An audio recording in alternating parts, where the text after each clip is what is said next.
On Saturday, November 19th, I will be in Plano, Texas, which is in the Dallas-Fort Worth area, doing DebateCon. It's being hosted by the Modern Day Debates people, Destiny, Nuance Bro, a bunch of other people will be there, Alex Stein, all that. Come watch it. It's going to be amazing. Now let's get into the video. Greetings and salutations, loyal viewers out there in the audience. We have an absolutely amazing video for you today because Stephen Miller's group actually produced an advertisement calling out anti-white racism in the Democratic Party with examples, and as soon as I saw this ad, as soon it has appeared on my Twitter feed, I knew the Young Turks were going to respond to it. And the great thing about their response is how disconnected from reality they are, because they deny the anti-white racism exists, then talk about how they support the anti-white racism and justify it over and over and over again.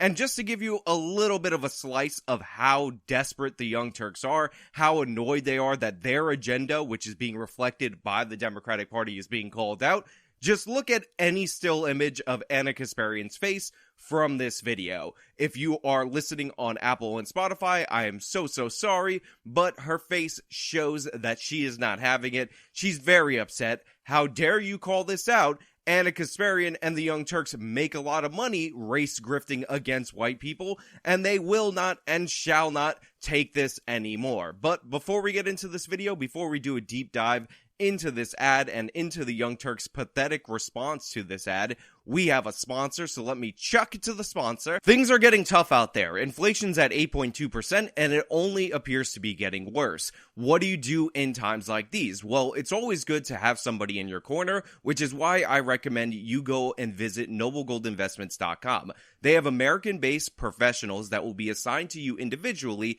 to help you navigate these tough times. And if you set up a qualifying IRA with Noble Gold Investments this month, you will be gifted a 3-ounce American Virtue silver coin. It's absolutely wonderful. It's beautiful. It's got weight like money should have to it. So go over, visit them at noblegoldinvestments.com or call them at 877-646-5347. That's 877-646-5347, noblegoldinvestments.com. When did racism against white people become okay? Joe Biden put white people last in line for COVID relief funds. Kamala Harris said disaster aid should go to non-white citizens first. Liberal politicians block access to medicine based on skin color. Progressive corporations, airlines, universities all openly discriminate against white Americans.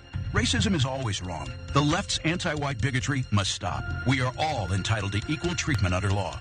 America First Legal paid for this ad. So that's the ad. It comes from Stephen Miller's America First Legal Fund, and just to dispel anything right off the top, as far as I know, there is absolutely no connection between America First Legal Fund and Nick Fuentes' organization that he runs. They both happen to take the America First moniker from President Trump, and they're using it in different ways to do different things. So I'm pretty sure, 95% sure, this has no connection to AFPAC or anything like that. But if I'm wrong, somebody leave me a comment saying you're wrong, Sean. You're ridiculous. But as you can see, the ad's pretty straightforward. It uses quotes and news stories related to Biden, Kamala Harris, and the Democratic Party, and the Young Turks are not happy about it. America First Legal, airing that insane ad in parts of Georgia and Florida. Stephen Miller, one of Trump's advisors and a well-known white supremacist, is behind this particular ad, which, if you know anything about Stephen Miller, it's the most unsurprising thing in the world. So Anna Kasparian immediately starts off by saying Stephen Miller is some kind of white supremacist or whatever,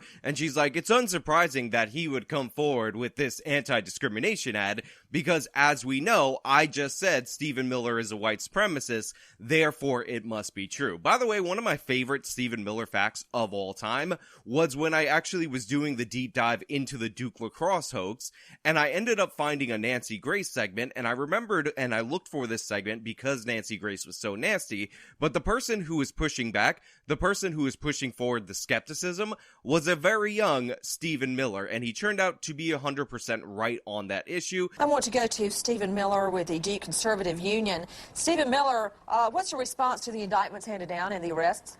Well, I think I speak for many students when I say that we're very, very concerned that two innocent people may have possibly... Oh, just had their lives ruined. Lord. You're saying it's not possible or innocent. That's not No, even I'm in the not realm of saying possibility. It's not possible, but a grand jury has heard evidence and deemed this fit to go to a trial. Right, and we're saying that without ever hearing what the victim has to say, you're saying the grand jury is wrong. I'm not saying I'm convinced at all. The victim is lying, and your first problem is two innocent people. I didn't say that. I said we're concerned that it's possible that two innocent people may have had their lives ruined because this case does have many irregularities and many inconsistencies. Do you have a sister? Yes, I do, but I would appreciate it. I assume you've got a mother. I mean, your first concern is that somebody's falsely accused? Don't tell me what my first concern is, please. My first concern when I first heard these out of your mouth. Maybe I'm crazy. I don't wear hearing aids. No, I didn't say that was my first concern when I first heard these allegations. Was that an innocent woman had been raped. That was the first thing that came to my mind. But that's and I not think what came you to anyone's said tonight. mind. But as the facts started to come out, there was many irregularities and inconsistencies that troubled me like many other people. You've talked on the show about how she had bruises on her the day after. But a photo taken at 12:03 before the alleged rape occurred shows that she had bruises and open sores on her body. We also have the 911 call. That's not what Newsweek says. No, at 12:03. Yeah, that's not what Newsweek says. That in the report, it says that there are already bruises at 12:03. Let me get another reaction from Monica. And unsurprisingly, his advertisement right here is also going to be 100% right. These people have no basis for their claims that he's an evil white supremacist. They just don't like him because he's a big immigration guy, and that issue had been put forward by Trump and people like Miller to the forefront of the American people's minds, and essentially it has changed up the polling to make more and more people concerned about it. That's what this is about from the Young Turks, make no mistake about it. But of course, it is full of lies. We like to provide the receipts, so we'll go ahead and decode everything that's in there. Before we do, though, I want to give you an opportunity to just knee-jerk reaction to that ad, Cenk. Yeah, just three quick things. One is none of it is true, but you need a press that is willing to be honest and say these things are true and these things are not true. If you hear this ad, you understand that you're listening to a goddamn liar. So, hey, I guess the Republicans have decided to lie to you on purpose. So that's reaction number one. So Cenk's like, none of this is true. Let me just put this out there. Stephen Miller's a liar, and the press has to call him a liar because none of this is true. Let me give you a little bit of a spoiler alert. When you break down each and every individual claim in this advertisement, 100% of it is true. Everything is tied back to something. These are the policies put forward by the Biden administration. They don't even hide it. They talk about how they're not just concerned about equality anymore. They're concerned about equity, which is evening out the outcome. And since the inequalities are due to differences in behavior, what they're actually doing in order to achieve equity is punishing people who behave better in order to reward people who do not. So Asian people are too successful. They take too many standardized tests too well, so you got to lower the threshold for other people to get in while raising the threshold against Asian people in the name of equity. So that way you can have the outcome that you want, which is more minorities, them not being Asians, in high-end universities or universities across the country. Reaction number two is, I've never seen an ad that stokes racial fear and racial hatred as much as that ad does, all with lies. The next point is also ridiculous. The Democratic Party puts forward a bunch of stupid ads that are stoking racial fear that's based completely on nothing. Joe Biden quite famously put out an ad about the reign of white supremacists and all that during the Black Lives Matter riots. There was an ad out of Virginia where they had a pickup truck chasing down minority kids.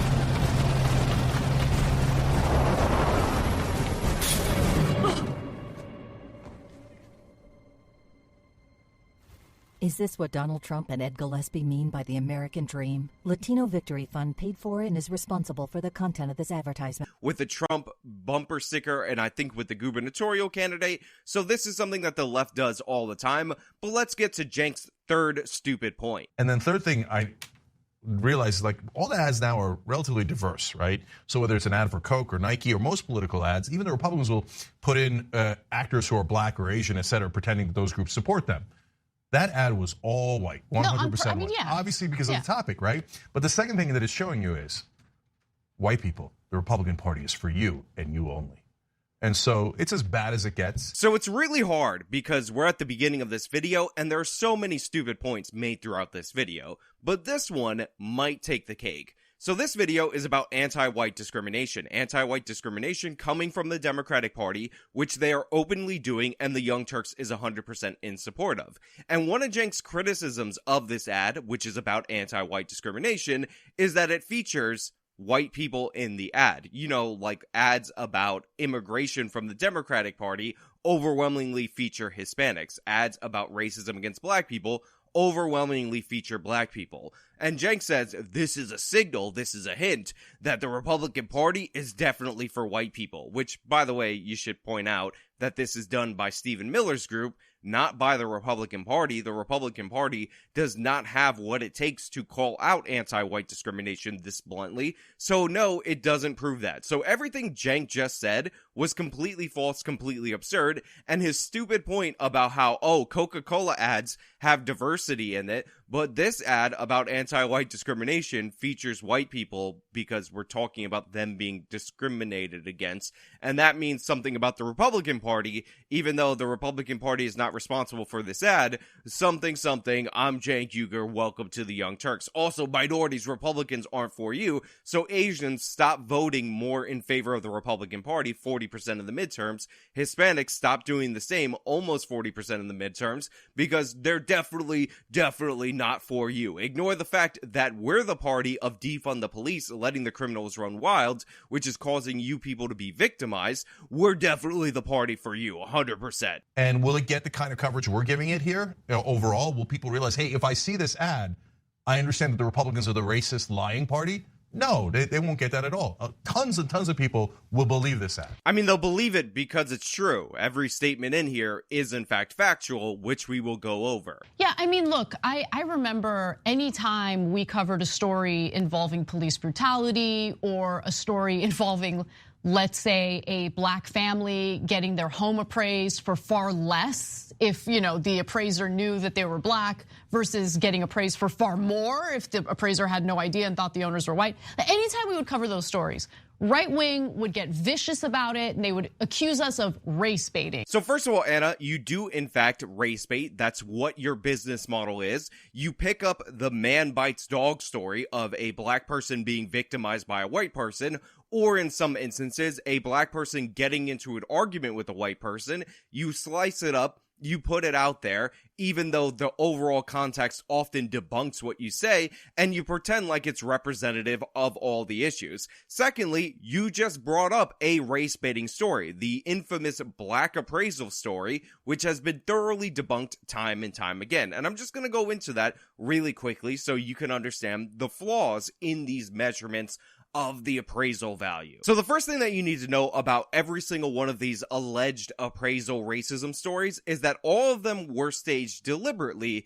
to produce this outcome. They were all set up in advance in order to produce these results, and we also don't have a look in the back end of the results in order to determine whether or not discrimination is or isn't happening. Now, you could argue that some level of staging is necessary in order to detect some form of bias, but the thing is, when everything is staged in such a way, you need to determine whether or not, as a component of the staging, you're doing things that would make the property seem more or less valuable. So one of the things that a bunch of these experiments do is they completely change around the interior decorations of the home, the furniture and all that stuff. Since a lot of appraisal is subjective, the way the interior of the home definitely has an impact. And we're also not talking about that big of a difference in appraisal value when it comes to these properties. So if you have small marginal differences, like these overall studies show, of about 5%,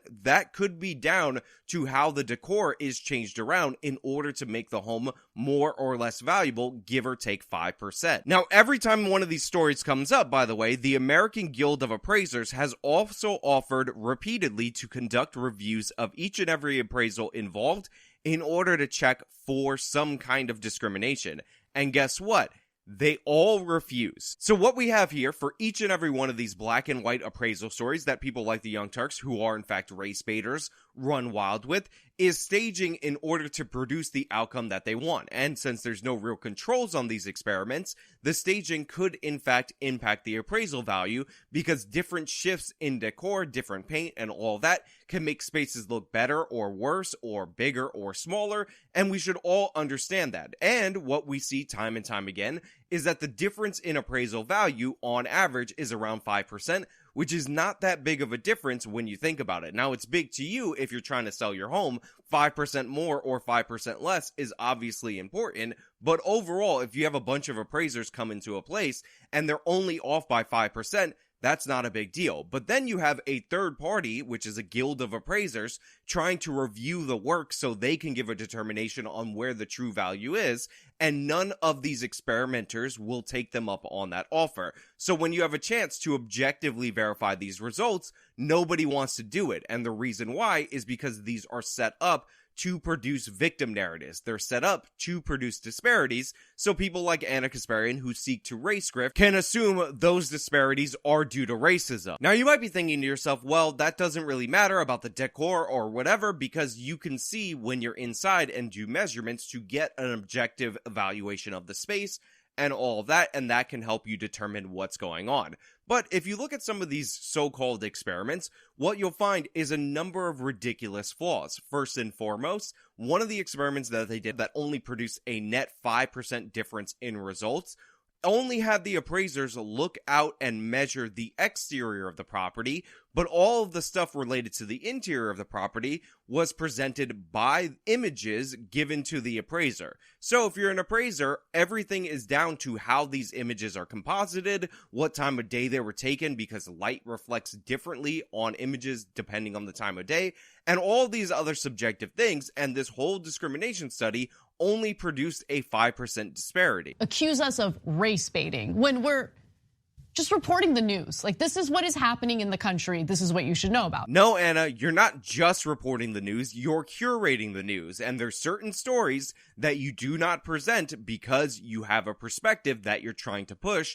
And one of those pushes is, in fact, black victimization. This is why you didn't look into what you just talked about, because you saw the headline, assumed it was right because it fit in with your worldview, and you put it out there into the world. So no, Anna, you're not just reporting the news. You don't really have any journalists on staff. You're reading other people's news, and then you're selecting which stories you are and aren't going to present based on your biased worldview.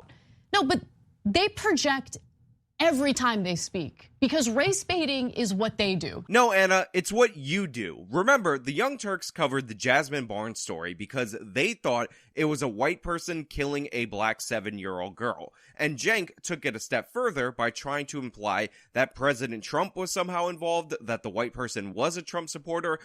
It's just absolutely heart-wrenching to look at that. And so this is terrorism. And we don't know why he did it. But it's not related to anything else. We don't know what's in the guy's head. He was wearing a red sweatshirt, not a red hat, okay? But he fires into this random cars and with kids in it, and he kills them. So was he politically motivated? Was he religiously motivated? Was he ethnically motivated? We have no idea. You know what we're all thinking. Why did he do it? No.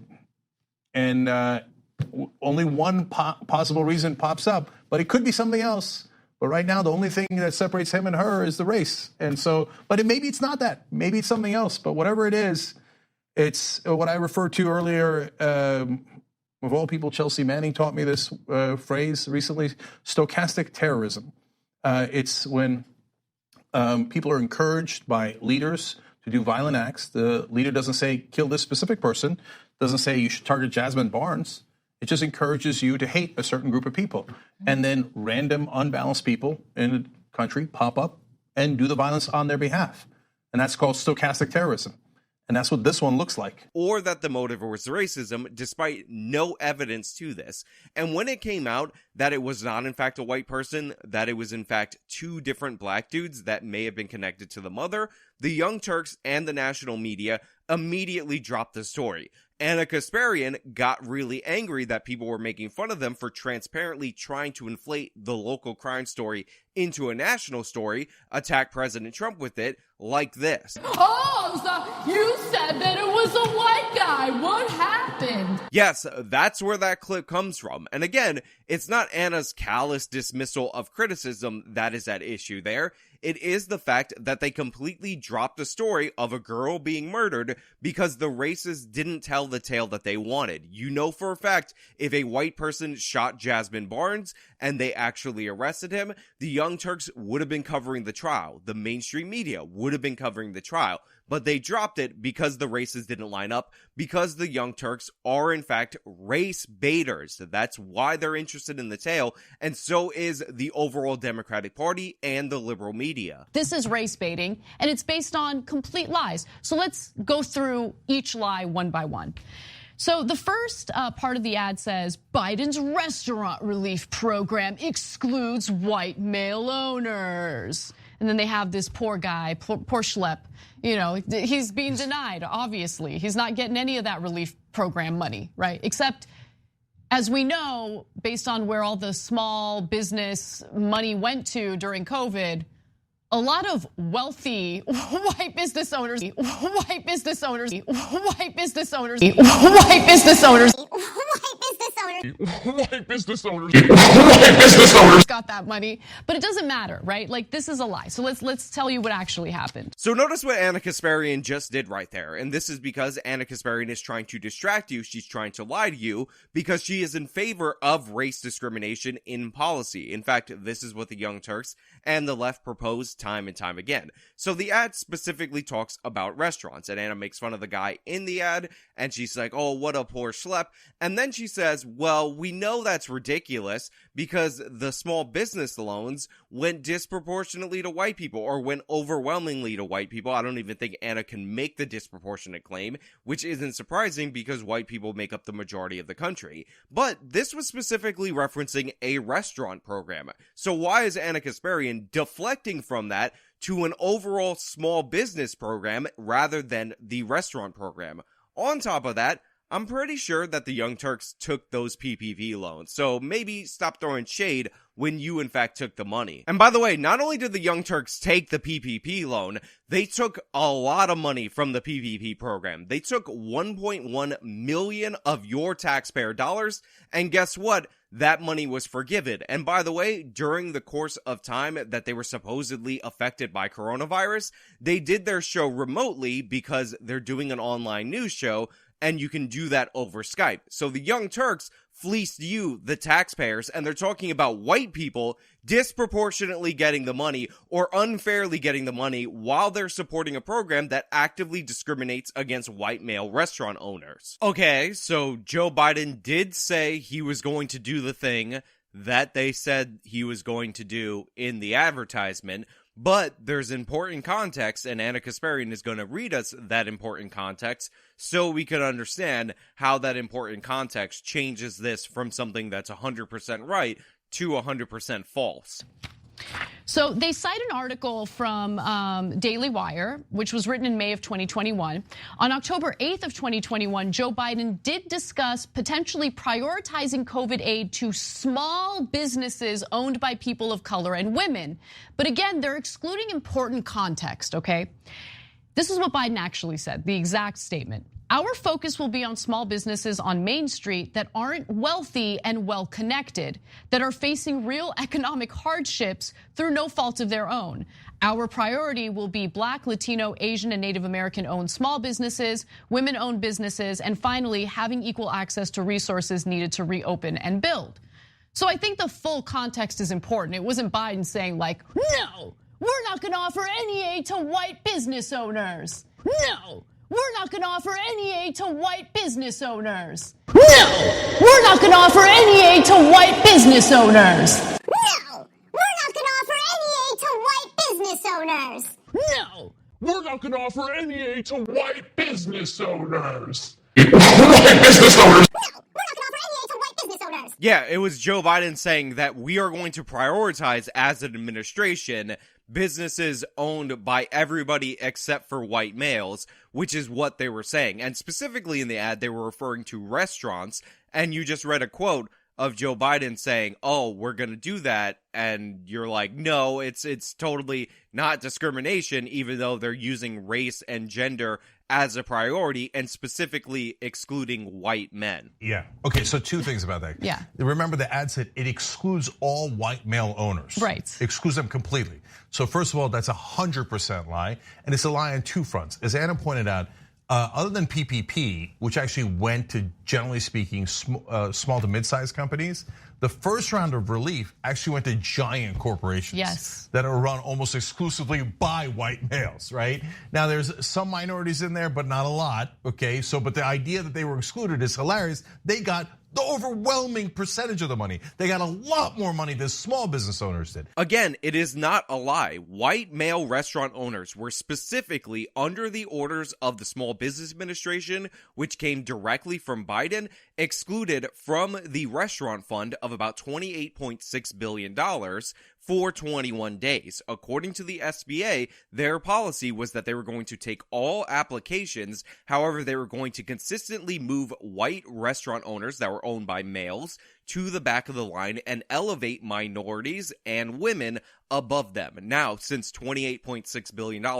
is a finite amount of funds, and you're giving all these other people priority over white people for those days, then yes, white people will be excluded from the program because the money can run out before they get to their turns. And by the way, this isn't something that I'm speculating on. This isn't something that I'm just making up. I am reading you nearly verbatim from a federal court ruling that struck down this aspect of the program. U.S. District Judge Reed O'Connor, an appointee from former President Bush, found that the plaintiff was experiencing race and sex discrimination because there was an actual lawsuit filed over this at the hand of government officials. Quote, the evidence submitted by the plaintiffs indicates that the entire $28.6 billion in the restaurant revitalization plan may be depleted before the plaintiff's application can be considered for relief under the program. So yes, this is active discrimination against white people, a deliberate policy to exclude white male restaurant owners, and they're shifted to the back of the line. And again, if you're under a business crunch, 21 days after a year of lockdown advocated for people like the Young Turks could be deadly for you, could be destructive for your business. So the idea that it doesn't matter, or that it's good enough that white people were able to get whatever remained in this program after minorities and women were put ahead of them on the list, is absurd, it's ridiculous, and again, it just shows the Young Turks are prioritizing their preferred groups and promoting anti-white racism. And again, it's not like you get the loan and you're treated fairly after 21 days. It's all the applications that come into the SBA for the first 21 days are organized with white males at the bottom and everyone else ahead of them. Then they start the processing program, so you could be waiting months and months and months, even if you applied on the first day, in order to get your relief. So yes, you are in fact being excluded. Yes, you are in fact being discriminated against. And there's a reason why this triggered a federal lawsuit from a restaurant owner out of Tennessee. And then when you go to the small business programs, PPP, et cetera, we've looked at those rules 1,000 times. Can white people apply? Of course! Can males apply? Of course! Did whites and males apply? Did they get PPP? Yes, 100%.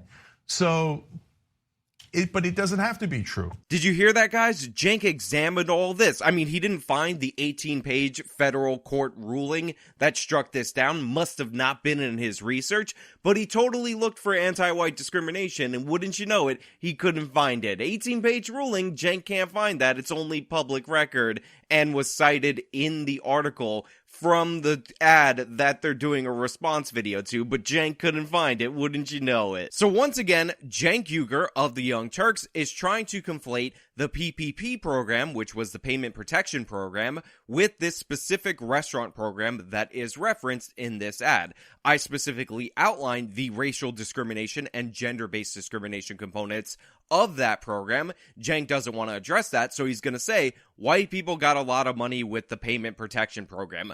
Also, not disclosing to his audience that Cenk Uygur got $1.174 million from this program, and 100% of that, actually more than that because loans occur interest over time, was forgiven. So Cenk stole money from you, the taxpayers, because he had a business that he could operate remotely, and he saw a system that he could take advantage of while he's criticizing other people. And even worse than that, Cenk Uygur and the Young Turks promoted the lockdowns, said it was no big deal, even though they worked for a company where their entire payroll was being covered by the federal government while they were still fully operational. It just has to be like, hey, Biden said half a sentence that could be misinterpreted. Good enough, let's go. Yeah, then that's exactly what they did. And look, the reason why Biden wanted to prioritize the specific small businesses that he was referring to there is for good reason.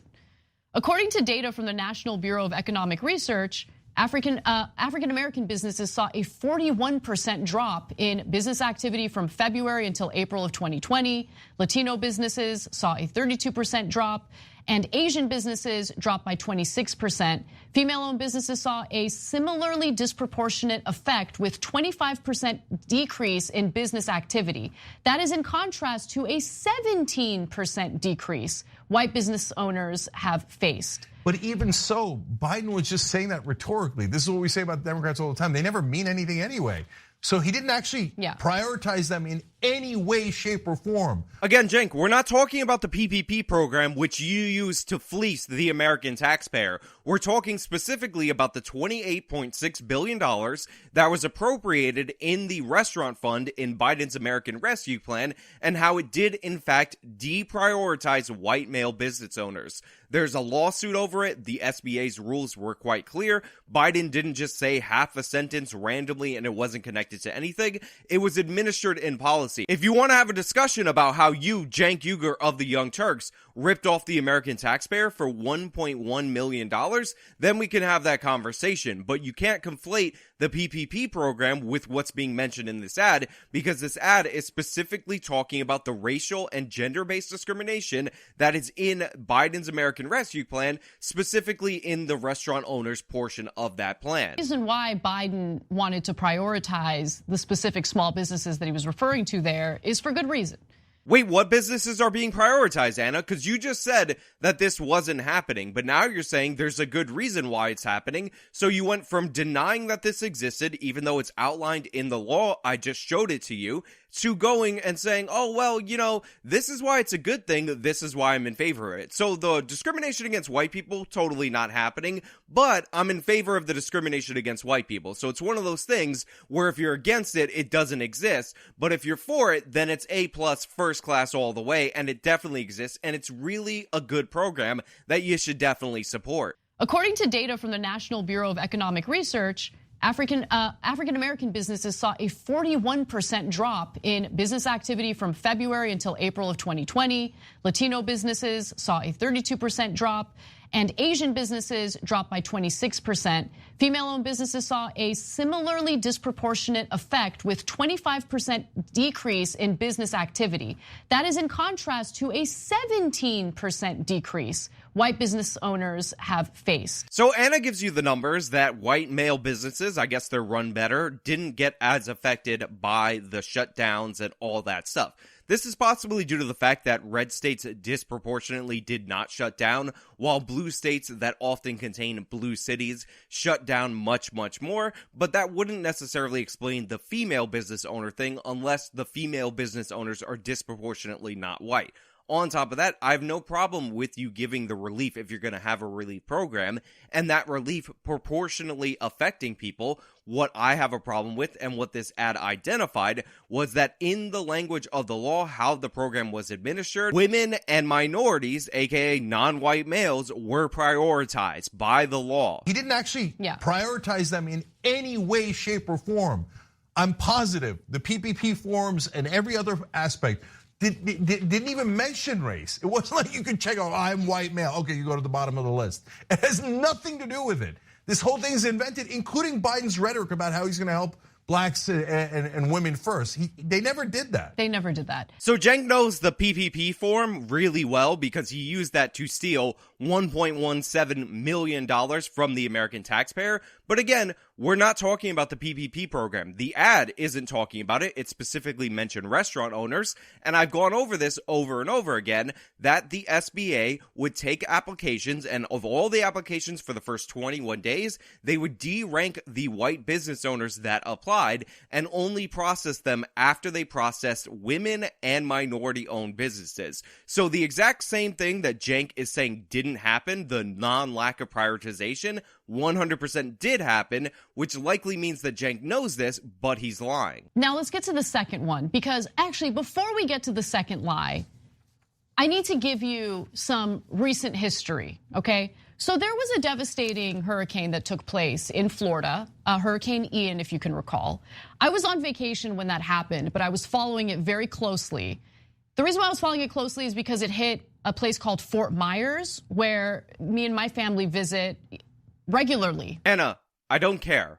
Whatever you're going into right now about how your family visits this area, therefore you feel some kind of connection, I don't care. Let's move on to the second claim. With that said, here's the second lie.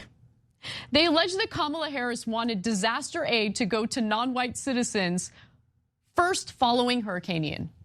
Not true at all. At all, not true at all. The assertion is also missing context. In reality, during a conversation on September 30th of this year, Harris was asked about climate justice generally and mentioned distributing resources equitably to help vulnerable populations, okay? So here's her exact comment. It is our lowest income communities and our communities of color that are most impacted by these extreme conditions and impacted by issues not of their own making. And so we have to address this in a way that is about giving resources based on equity, understanding that we need to fight for equality, but also equity. Not everyone starts out at the same place, and sometimes we have to take into account those disparities and do that work. So again, Anna Kasparian reads Kamala Harris's quote. I will play the clip so you can hear it for yourself, so you can hear it from her own mouth. It is our lowest income communities and our communities of color that are most impacted by these extreme conditions and impacted by issues that are not of their own making. And so women. Absolutely. And so we have to address this in a way that is about giving resources based on equity, understanding that we fight for equality, but we also need to fight for equity. And despite the fact that Anna Kasparian just read the quote showing Kamala Harris wants to prioritize non-whites in disaster relief in the name of equity, they say it's completely untrue, even though I just showed you why it's 100% true. Remember, the ad claims Kamala Harris wants to do this. Kamala Harris said disaster aid should go to non-white citizens first. And Anna Kasparian reads Kamala Harris's quote saying that she wants to do this, but then she also asserts that it's not true. I don't, so what did they want her to say? I believe that the federal money should further bolster the finances of the wealthiest people in the country.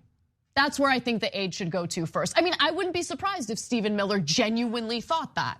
Yeah. Okay. Anna, what the hell are you talking about? How about this as a policy? And I know this is going to sound crazy. If we're going to have a disaster relief program when a hurricane hits, when an earthquake strikes, or anything like that, the people who had their lives ruined by that disaster get the money based on the fact that they had their lives ruined by that disaster. You don't prioritize minorities or whites or anybody based on race or any ancillary factors. You prioritize people by the fact that their homes or whatever was destroyed by the storm or earthquake or national disaster or whatever. It's not that complicated. You could say that Stephen Miller wants the rich to get richer when we weren't even talking about that. So what she's saying is, hey, let's not leave behind poor people, generally speaking, and unfortunately, disproportionately minorities in this country, when things like this hit. So she's not saying, you know what, finally, poor people are ahead of white people. Wouldn't that be amazing in America? Was that Jenk's poor kids are just as smart as white kids moment? So she's not saying, you know what, finally poor people are ahead of white people. Wouldn't that be amazing in America? Also, notice how Jenk says, wouldn't that be amazing if poor people were ahead of white people? So she's not saying, you know what, finally poor people are ahead of white people. Wouldn't that be amazing in America? But if you're poor, it doesn't matter if you're white or black. You know that's never gonna happen, right? Yeah. So when she asks for a little bit of equity and equality for everyone concerned, they're like, how dare you? By the Rich way, white people should be first. Again, nobody's saying anything about rich white people being first, Jenk. What people are pointing out is that Kamala Harris thinks that disaster relief should follow an equity agenda. Equity is equal outcome. This is what they're trying to do. And when they say that minorities start off at a different place, what they're saying is that we have to even them out with where white people would be and not base this on the damage that was actually done to their lives and restore them to the point where they were. When she made that statement, she wasn't even referring to Hurricane Ian either. She was just talking about the climate emergency generally. So I just want to point out that Anna Kasparian is all excited right there and saying, oh, she wasn't even referring to Hurricane Ian, when that wasn't what was claimed in the ad. Kamala Harris said disaster aid should go to non-white citizens first. So Anna, you're debunking something that was not claimed, and you're acting like it's a big victory when it's a completely ancillary detail that wasn't even claimed by the advertisement. She wasn't even referring to Hurricane Ian either. She was just talking about the climate emergency generally, which does disproportionately impact the lives of low-income communities. We know that. Does it really disproportionately impact the lives of low-income communities? I don't think so. I think rich people tend to live right on the coast. They tend to get the federal flood insurance. They tend to deal with the damages of superstorms and all of that. Also, I thought this was an end of the world kind of situation. Who would have thought that storms and the end of the world, the global warming apocalypse, would actually be racist as well? I guess Kamala Harris and the Young Turks. Yeah, and oftentimes they're the first to get wiped out. If you remember the Hurricane Katrina, of course, in New Orleans. Exactly. It wiped out the poorest areas first that were disproportionately African American. Jenk, what the hell are you talking about? Hurricane Katrina hit the city of New Orleans. The wall crumbled, the waters came in. The city of New Orleans is between the Mississippi River and the Gulf of Mexico. And just because it's a majority black city doesn't mean that the storm was targeting black people or poor people. It flooded the entire city. Remember the Hurricane Katrina, of course, in New Orleans. Exactly. It wiped out the poorest areas first that were disproportionately African American. The reason why they got flooded, the reason why they had to deal with that disaster is because they live in the city of New Orleans. I got news for you. If you're poor in Detroit, you didn't get hit by Hurricane Katrina because Hurricane Katrina was not a racist hurricane. Hurricane Katrina was a storm that was going through the Gulf of Mexico and hit the city of New Orleans where black people happen to live. If white people lived in the city of New Orleans in the same proportions that black people lived, spoiler alert, they would have gotten hit by Hurricane Katrina because guess what? Hurricane Katrina hit the city of New Orleans. It broke the wall in the city of New Orleans. It flooded the city of New Orleans. It's like a bowl of a city. It wiped out the poorest areas first that were disproportionately African American. Were they disproportionately African American in the city of New Orleans? It's a majority black city, maybe disproportionate to America's population as a whole, but New Orleans is not representative of America's population as a whole. And she's saying, don't leave those people behind. Let's go for equity and equality. They're like, how dare you say equality? That means you hate white people. Jenk, she said equity. What people are taking issue with is equity. You're trying to conflate it with equality because all you have is word games as you're defending the anti-white discrimination being put forward by the Democratic Party. White people should get something first. Now, they didn't say it like that in the ad. Instead, they lied in the ad. No, they didn't lie in the ad, Jenk. It was 100% true. Kamala Harris said it. Anna read the quote. You just don't want to talk about it. That's exactly right. All right, let's do one more real quick. So the ad also has this portion that reads, whites may not be eligible for antibodies and antivirals while non-whites are. And they cite the Wall Street Journal on January 7th of 2022. Let's all recall when Ron DeSantis ensured that the rollout of the vaccines in his state went to his wealthy donors first before anyone else. Anna Kasparian brings up the ad where it says whites may not be eligible for certain forms of treatment for COVID-19. in certain parts of the country, and it's due to liberal politicians. And she immediately pivots to, let's remember that Ron DeSantis gave the vaccine rollout to his wealthy donors first, as if that non-point, that completely unrelated garbage, is going to deflect from the fact that in the state of New York, they actively pursued a policy of discrimination in that they prioritize minorities in terms of medical treatment. But since Anna Kasparian brought it up, let's talk about it. Ron DeSantis, with his vaccine rollout, actually had CVS and Walgreens, which, by the way, was being used by everybody across the country, to go to the nursing homes and vaccinate the elderly people in the nursing homes. He also distributed the vaccine from Publix locations, among other locations, in the state of Florida. Now, a lot of people try to make hay of this because Publix is really big in Florida and they donate to Florida politicians. And they made the argument that Ron DeSantis gave Publix access to the vaccine because they wanted to help out their campaign donor, that is Publix. But the thing is, this has been completely and utterly debunked. You see, after 60 Minutes put out this hit piece against Ron DeSantis, where they made the claim that Ron DeSantis got a $100,000 donation from Publix, then gave them first access to the vaccine, which included this edited clip, by the way, where they edited out his answer to make it seem like he had no defense for this. Two Democratic officials that were actually in charge of the decision stepped forward to defend DeSantis in a rare show of nonpartisanship. And what we're talking about is the head of Florida's Department of Emergency Management, who is in fact a Democrat, and the Palm Beach mayor, also a Democrat. Now, in response to 60 Minutes, Jared Moskowitz wrote, "I said it before and I'll say it again. Publix was recommended by the Florida Division of Emergency Management and the Florida Department of Health. Period. Full stop. No one from the governor's office suggested Publix," Moskowitz added.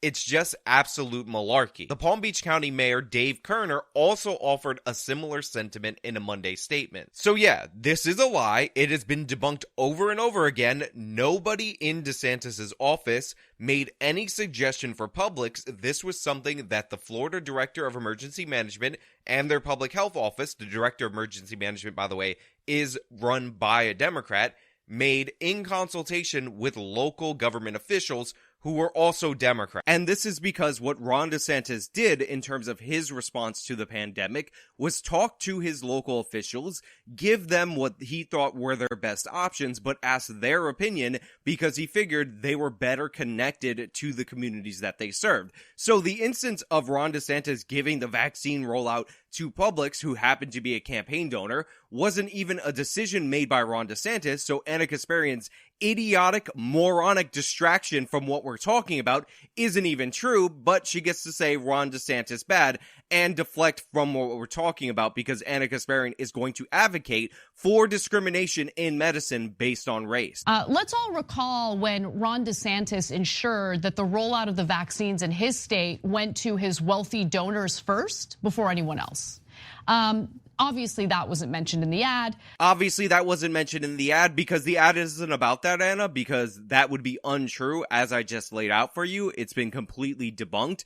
You're just going with it because you're an utter buffoon. Oh, yeah, that's why it wasn't mentioned in the ad. Maybe stay on topic. But what was mentioned in the ad was, in fact, a lie. The group has taken some legal action on this claim. Earlier this year, America First Legal filed a lawsuit in the state of New York against a Department of Health guideline for COVID-19 treatment that stated non-white race or Hispanic Latino ethnicity should be considered a risk factor as long-standing systemic health and social inequities have contributed to an increased risk of severe illness and death from COVID-19. It's just demonstrably true. It's just demonstrably true. So again, you have Anna Kasparian declaring something to be a lie, telling you why it's true, and then moving on to explaining why she's in favor of this racial discrimination. She just said it's not true, but there's also a lawsuit against the state of New York for saying that they're going to prioritize Latino and Black status as a risk factor for coronavirus treatment, thus prioritizing them for treatment for the virus. And then she says it's demonstrably true because she's in favor of that racial discrimination in medicine. It's just demonstrably true. It's just demonstrably true. But Stephen Miller took that and twisted it in a way that would stoke more hatred, more tensions, more of this divisive racial stuff in the country on purpose, because that's what they do. Divide and conquer, divide and conquer. That's it. No, Anna, Stephen Miller did an ad about anti-white racism in the law. He pointed to different laws and regulations and statements where the anti-white racism was being instituted into policy. And the idea that blacks and Hispanics are higher risk factors, therefore we should prioritize blacks and Hispanics as ethnic groups, is absurd. The reason they're higher risk factors is because they disproportionately are diabetic and they're disproportionately morbidly obese. So if you were to actually want to craft a policy that determined who should and shouldn't get treatment based on risk factor, then what you would do is prioritize the conditions that correlate to negative outcomes when it relates to COVID. This would help blacks and Hispanics, who, by the way, are at higher risk due to the fact that they have those behavioral issues that cause them to be higher risk for diabetes or more likely to be morbidly obese, without using race or ethnic origin as a criteria. What the state of New York said is that if you have two equivalent patients, one white, one Hispanic or black, then the black or Hispanic person takes priority because they have that notch above. That doesn't make any sense as a policy. If you're going to prioritize obese people or people more likely to die from COVID based on a limited supply of monoclonal antibodies, that would be one thing. But what they said was that they're going to do it based on race and ethnic origin. So here, let me clarify this too. So contributed to a risk factor doesn't mean you only give it to people of color, okay?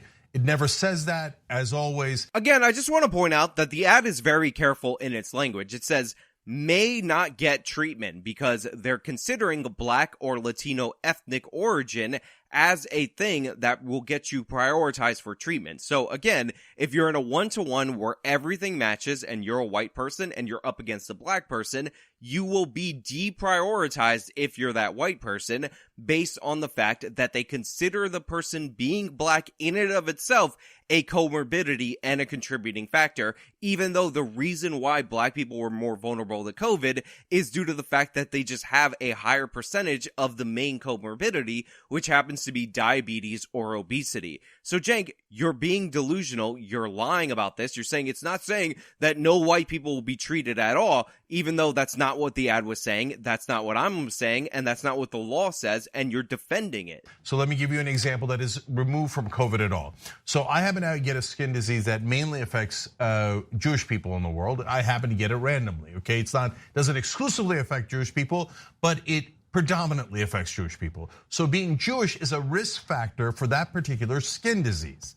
So the government's saying, hey, remember that and take that into account because we don't want you to forget that it's more likely to affect those particular people. Right. It doesn't say Cenk Uygur, who isn't Jewish, shouldn't be treated. Again, Cenk, you absolute utter buffoon. The law that you're talking about, the New York State Department of Health regulation, is saying that you should prioritize blacks and Hispanics over white people because blacks and Hispanic on its own is a risk factor. And considering they're doling out this treatment on a limited basis and they have to do it based on who's more at risk because there's limited supply, what's happening in New York State is not what you're talking about. Right. It doesn't say Cenk Uygur, who isn't Jewish, shouldn't be treated. It doesn't say that at all. If it did, I'd be livid, right? It just says, remember that it's a risk factor and it is more likely to affect this group. We should all understand that there are certain conditions that affect certain groups of people more often. For instance, Asians are more likely to be allergic to alcohol. That's why a lot of them turn red after drinking. And in the case of COVID, unfortunately, it's devastating, but for blacks and Latinos, it affected them more. It was a risk factor. Again, being black on its own was not a risk factor for COVID. It's the fact that black people and Hispanic people as well have higher rates of diabetes and higher rates of obesity, and those were the things that were more likely to trigger a negative outcome from coronavirus. On top of that, these groups got vaccinated less often than Asians, than white people, and we saw that reflected in the numbers, but of course the Young Turks excuse that because something, Tuskegee experiment, something, it's totally fine when they do it. By the way, later you could say that, hey, being a Republican was a risk factor. because they're more likely to be dumbasses that didn't take the vaccine and are in much greater danger. And I would have told doctors, be careful. If you're seeing a Republican, you should pay more attention to them because they're more likely to be idiots who didn't take any precautions and have greatly endangered themselves. Again, Cenk goes on that rant about Republicans when blacks didn't get the vaccine disproportionately, Hispanics didn't get the vaccine disproportionately, and he would never say that those groups are idiots because they didn't take the precautions. But if Republicans were being prioritized in treatments for monoclonal antibodies, Cenk would be against it because Cenk would say that's discrimination. That's what we were talking about. We're not talking about your propensity to get infected. Okay, but there are risk factors. But the ad itself saying like, oh, white people won't be able to be treated in hospitals. Of course, 100% fabrication. Yes, if you were up for monoclonal antibodies and you were put side by side against a black candidate, all things being equal, based on the fact that New York State considered being black an extra risk factor, you would not get treatment on the limited supply of monoclonal antibodies, and the black person would in fact get treatment. So this whole entire video of the Young Turks supposedly debunking Stephen Miller's ad was just them agreeing to the premises, showing that it was 100% right, and then talking about how it was awesome and you should be in favor of it, because it's okay to discriminate against white people because reasons. Also, Cenk stole almost $1.2 million from the American taxpayer while condemning these shadowy white business owners for getting PPP funds. You can look it up for yourself, link in the description.